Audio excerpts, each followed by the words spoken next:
শরীয়তপুর জেলার গোসাইরহাট উপজেলার ৬৪ নং হাটুরিয়া বাগানবাড়ি সরকারি প্রাথমিক বিদ্যালয়ের প্রধান শিক্ষক মাহফুজুর রহমান দীর্ঘ ৩৫ বছরের শিক্ষকতার পর বিদায় নিয়েছেন। বিদ্যালয়ে তার দীর্ঘ কর্মজীবনে নৈতিকতা, আন্তরিকতা ও দায়িত্ববোধের দৃষ্টান্ত হয়ে থাকবে।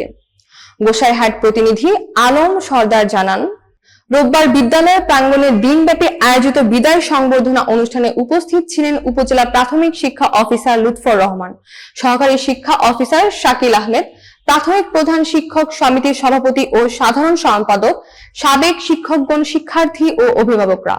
প্রধান শিক্ষক মাহফুজুর রহমান বলেন, ১৯৯০ সালে আরপাড়া মডেল সরকারি প্রাথমিক বিদ্যালয় থেকে শিক্ষকতা শুরু হয়ে ১৯৯১ সালে এখানে দায়িত্ব নিলাম।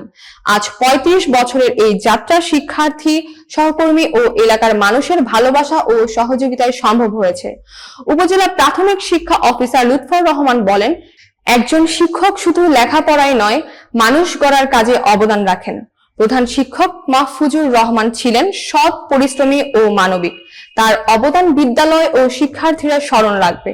অনুষ্ঠান শেষে বিদ্যালয়ের সাবেক ম্যানেজিং কমিটি, শিক্ষার্থী ও এলাকার গণ্যমান্য ব্যক্তিবর্গ প্রধান শিক্ষকের ফুল ও স্মারক উপহার দিয়ে সংবর্ধনা প্রদান করেন।